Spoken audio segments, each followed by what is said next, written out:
राधे राधे। आप सभी को पाप मोचनी एकादशी की हार्दिक शुभकामनाएं। पाप मोचनी का अर्थ होता है पापों से मुक्ति दिलाने वाली एकादशी, और पाप मोचनी एकादशी व्रत के पालन से जन्म जन्मांतर के जाने अनजाने में किए गए सभी पापों का नाश हो जाता है। इस बार एकादशी तिथि 2 दिन पड़ रही है। दशमी तिथि के दिन भी एकादशी है और द्वादशी तिथि को भी एकादशी है। ऐसे में किस दिन व्रत रखना सही रहेगा? और सबसे विशेष बात की इस बार एकादशी व्रत के दिन महासंक्रांति का संयोग भी पड़ रहा है, इस कारण से यह दिन और भी शुभ हो जाता है। तो चलिए आपको बताते हैं कि आपको किस तिथि में एकादशी का उपवास रखना चाहिए, किस दिन दशमी तिथि के नियमों का पालन करना चाहिए, और पाप मोचनी एकादशी व्रत का पारण कब और किस शुभ मुहूर्त में करना चाहिए। साथ ही आप जानेंगे संक्रांति के महापुण्य काल के बारे में भी, क्योंकि इस बार चैत्र मास के कृष्ण पक्ष में मीन संक्रांति का महापर्व पड़ रहा है। एकादशी के दिन भगवान विष्णु की और संक्रांति के दिन सूर्य भगवान की पूजा का और पितरों का तर्पण दान इत्यादि देने का विधान है। तो इस बार एकादशी तिथि जो कि चैत्र मास के कृष्ण पक्ष की एकादशी है, 14 मार्च दिन शनिवार को सुबह 8:12 से शुरू हो रही है। एकादशी तिथि वैसे तो शनिवार को पूरा दिन और पूरी रात रहने वाली है, और एकादशी तिथि 15 मार्च रविवार को सुबह 9:16 पर समाप्त होगी। इसके बाद में द्वादशी तिथि लग जाएगी, क्योंकि शनिवार को दशमी तिथि मिली एकादशी है, इसीलिए वैष्णव जन हो या गृहस्थ जन हो, उन्हें 15 मार्च दिन रविवार को एकादशी का उपवास करना उत्तम रहेगा। हालांकि लोग 14 मार्च दिन शनिवार को भी एकादशी का व्रत कर सकते हैं, लेकिन दशमी तिथि मिली एकादशी को शुद्ध नहीं माना जाता है। इस बार 15 मार्च दिन रविवार को ब्रह्म मुहूर्त सुबह 5:02 से 5:50 तक रहेगा। सूर्योदय होगा सुबह 6:39 पर, सूर्यास्त होगा शाम 6:32 पर, परिघ योग सुबह 10:25 तक रहेगा। बाद में शिव योग प्रारंभ होगा। इस दिन राहु काल शाम 4:30 से 6 बजे तक रहेगा।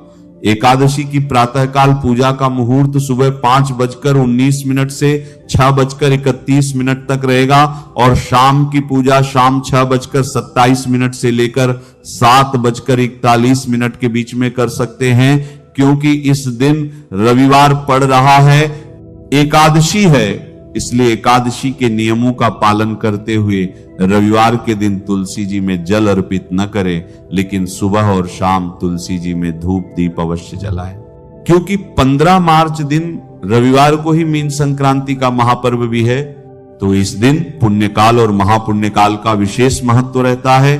तो इस दिन पुण्यकाल सुबह 6:31 से लेकर दोपहर 12:30 तक रहेगा। वहीं महापुण्यकाल का समय सुबह 6:31 से 8:31 तक रहेगा। तो इन दोनों शुभ मुहूर्तों में आप एकादशी की भी और मीन संक्रांति की भी पूजा कर सकते हैं, जिसमें सूर्य देव और श्री विष्णु भगवान की पूजा कर सकते हैं, पितरों को जल अर्पित कर सकते हैं, क्योंकि संक्रांति के दिन पितरों के नाम से जो कुछ भी शुभ काम किए जाते हैं, जैसे दान पुण्य तर्पण श्राद्ध पिंडदान आदि, उनसे पितरों को भी मुक्ति मिलती है। और द्वादशी तिथि 15 मार्च रविवार को सुबह 9:17 से शुरू होगी।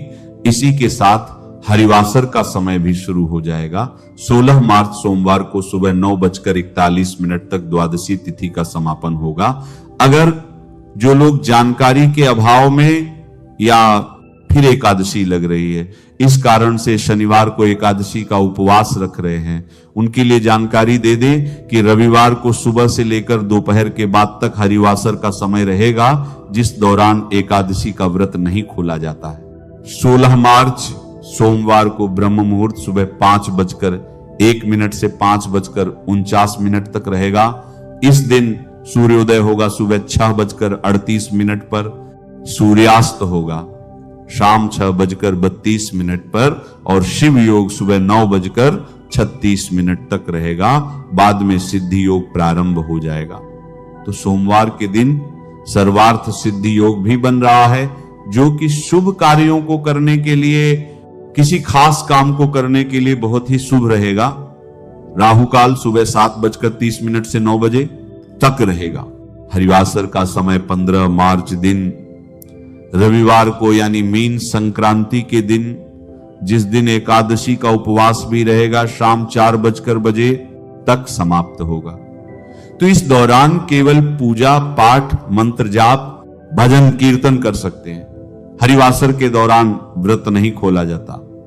और ऐसे में इस बार पाप मोचनी एकादशी व्रत का पारण 16 मार्च दिन सोमवार को सुबह 6:30 से लेकर 8:54 तक कर सकते हैं।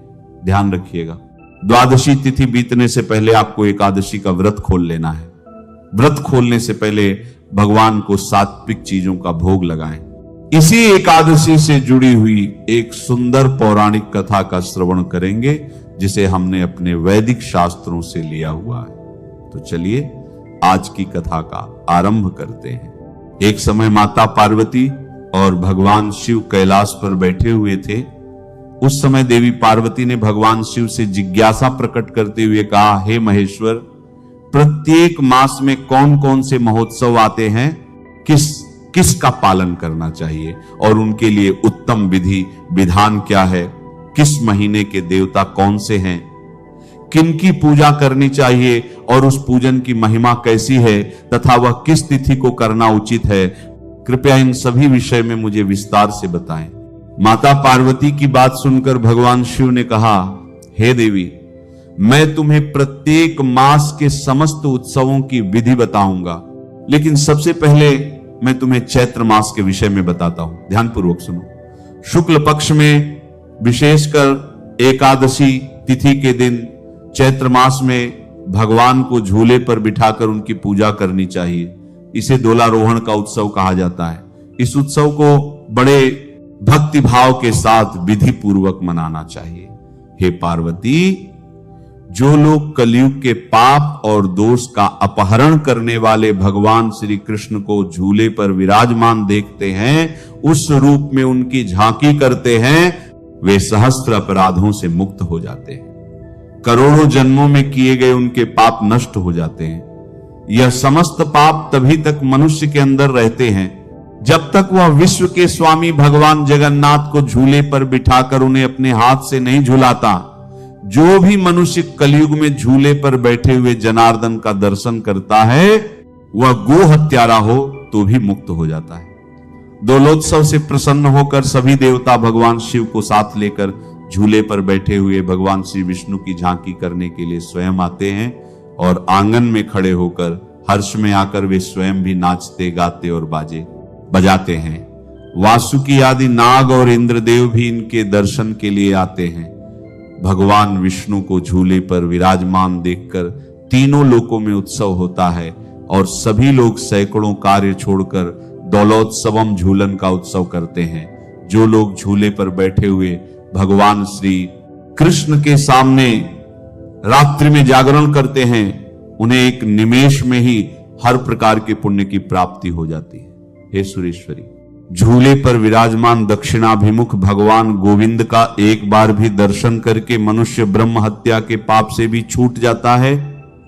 चैत्र मास के शुक्ल पक्ष की एकादशी के दिन गायत्री मंत्र के उच्चारण द्वारा भगवान का पूजन करना चाहिए। माधवाय नमः, गोविंदाय नमः, श्रीकंठाय नमः, इन मंत्रों से भी पूजन किया जा सकता है। मंत्र उच्चारण के साथ विधि पूर्वक पूजन करना उचित है। एकाग्र चित्त होकर गुरु को यथाशक्ति दक्षिणा देनी चाहिए। निरंतर भक्ति पूर्वक श्री विष्णु की लीलाओं का गान करते रहना चाहिए। इससे उत्सव पूर्ण होता है। झूले पर विराजमान भगवान श्री हरि सभी पापों को हरने वाले हैं। जहां दोलोत्सव होता है वहां देवता, गंधर्व, किन्नर और ऋषि बहुत बार दर्शन के लिए आते हैं। उस समय नमो भगवते वासुदेवाय इस मंत्र द्वारा षोडश उपचार से विधिवत उनकी पूजा करनी चाहिए। अंग न्यास, कर न्यास, शरीर न्यास सब कुछ 12 अक्षर मंत्र से करना चाहिए और इस आगमोक्त मंत्र से ही महान उत्सव कार्य संपन्न करना चाहिए। नारद आदि देवर्षियों को तथा विश्वक्सेन आदि भक्तों को स्थापित करना चाहिए और उसके बाद 5 प्रकार के बाजों की आवाज के साथ विद्वान पुरुष भगवान की आरती करें। प्रत्येक प्रहर में यत्न पूर्वक पूजा करनी चाहिए और तत्पश्चात नारियल तथा सुंदर केलों के साथ जल से भगवान को अर्घ्य देना चाहिए। अर्घ्य देते समय इस मंत्र का उच्चारण करना चाहिए। आरती का देव देव जगन्नाथ शंख चक्र गदाधर। अर्घ्य गृहाण में देव कृपया परया सहित और सभी लोग बारी बारी से भगवान को झुलाए। हे सुरेश्वरी, पृथ्वी पर जो जो तीर्थ और क्षेत्र हैं वे सभी उस दिन भगवान का दर्शन करने आते हैं, यह समझकर महान उत्सव करना चाहिए। इस प्रकार कहते हुए भगवान शिव ने अब वैशाख मास के विशेष उत्सवों का वर्णन करना आरंभ किया। भगवान शिव ने कहा, वैशाख मास की पूर्णिमा के दिन वैष्णव पुरुष भक्ति, उत्साह और प्रसन्नता के साथ जगदीश्वर भगवान को जल में पधराकर उनकी पूजा करे। एकादशी तिथि के दिन अत्यंत हर्ष में आकर गीत, वाद्य और नृत्य के साथ यह पुण्यमय उत्सव करे। भक्ति पूर्वक श्री हरि की लीलाओं का गान करते हुए इस उत्सव को मनाना चाहिए और उस समय भगवान से प्रार्थना करते हुए कहना चाहिए, हे देवेश्वर, इस जल में शयन कीजिए। जो लोग वर्षा काल के आरंभ में भगवान जगन्नाथ को जल में शयन कराते हैं उन्हें कभी नरक की ज्वाला में नहीं तपना पड़ता। हे देवेश्वर, सोने, चांदी, तांबे अथवा मिट्टी के बर्तन में भगवान श्री विष्णु को शयन कराना उचित है। पहले उस बर्तन में शीतल और सुगंधित जल रखकर विद्वान पुरुष उस जल के भीतर श्री विष्णु को स्थापित करें। गोपाल या श्री राम नामक मूर्ति की स्थापना करें अथवा शालिग्राम शिला को ही स्थापित कर सकते हैं। कोई भी प्रतिमा जल में रख सकते हैं, उससे होने वाले पुण्य का कोई अंत नहीं है। पृथ्वी पर जब तक पर्वत हैं और सूर्य की किरणें विद्यमान हैं, तब तक उसके कुल में कोई नरगामी नहीं होता। इसीलिए ज्येष्ठ मास में श्री हरि को जल में पधराकर उनकी पूजा करनी चाहिए। इससे मनुष्य प्रलय काल तक निष्पाप बना रहता है। ज्येष्ठ और आषाढ़ के समय तुलसी दल से वासित शीतल जल में भगवान धरणीधर की पूजा करें।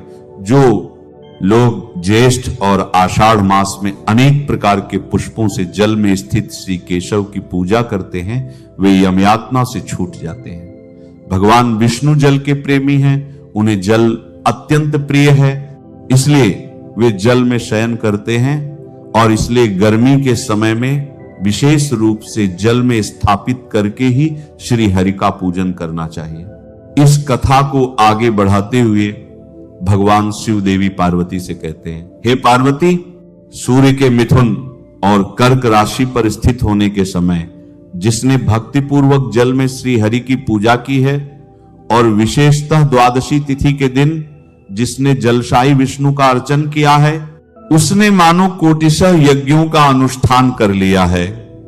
जो वैशाख मास में भगवान माधव को जलपात्र में स्थापित करके उनका पूजन करते हैं, वे इस पृथ्वी पर मनुष्य नहीं, देवता हैं। जो द्वादशी की रात्रि में जलपात्र में गंध डालकर उसमें भगवान गरुड़ध्वज की स्थापना करते हैं, पूजा करते हैं, वे मोक्ष के भागी बन जाते हैं। जो श्रद्धा रहित पापी आत्मा, नास्तिक और तर्क में स्थित रहने वाले हैं, यह 5 व्यक्ति पूजा के फल के भागी नहीं बनते। इस प्रकार जो जगत के स्वामी महेश्वर श्री विष्णु को सदा जल में रखकर उनकी पूजा करता है, वह मनुष्य सदा के लिए महापापों से भी मुक्त हो जाता है। जल में भगवान की पूजा करते समय इस मंत्र द्वारा जल को अभिमंत्रित करना चाहिए और यह मंत्र है, क्ली कृष्णाय गोविंदाय गोपी जन वल्लभाय नमः। उसके बाद अर्घ्य अर्पित करने के लिए इस मंत्र का उच्चारण करें।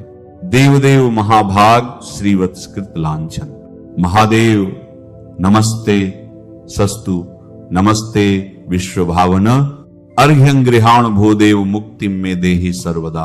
हे देवदेव महाभाग, श्रीवत्स के चिन्हों से युक्त महान देवता, विश्व को उत्पन्न करने वाले भगवान विश्वरूप नारायण मेरा अर्घ्य ग्रहण करे और मुझे सदा के लिए मोक्ष प्रदान करे। जो मनुष्य इस प्रकार से नाना पुष्पों को अर्पित करके गरुड़ासन भगवान विष्णु की पूजा करता है, वह समस्त बाधाओं से मुक्त होकर श्री विष्णु के सायुज्य को प्राप्त करता है। द्वादशी के दिन एकाग्र चित्त होकर रात्रि में जागरण करके अविकारी और अविनाशी भगवान विष्णु का भक्ति पूर्वक भजन करना चाहिए। इस तरह भक्ति की इच्छा रखने वाले पुरुषों को भक्तिभाव से तत्पर होकर भगवान विष्णु का वैशाख संबंधी उत्सव मनाना चाहिए। ऐसा करने से कोटि यज्ञों के समान फल मिलता है और इस उत्सव को करने वाला पुरुष राग और द्वेष से मुक्त होकर महामोह की निवृत्ति करके इस लोक में सुख भोगता है और अंत में श्री विष्णु के सनातन धाम को जाता है। वेद के अध्ययन से रहित और शास्त्र के स्वाध्याय से शून्य मनुष्य भी श्री हरि की भक्ति पाकर वैष्णव पद को प्राप्त कर सकते हैं। इस प्रकार कहते हुए भगवान शिव ने अपनी कथा का समापन किया। नमः शिवाय। श्री महालक्ष्मी नमः। नमो भगवते वासुदेवाय। जय मां सरस्वती। जय श्री कृष्ण। राधे राधे।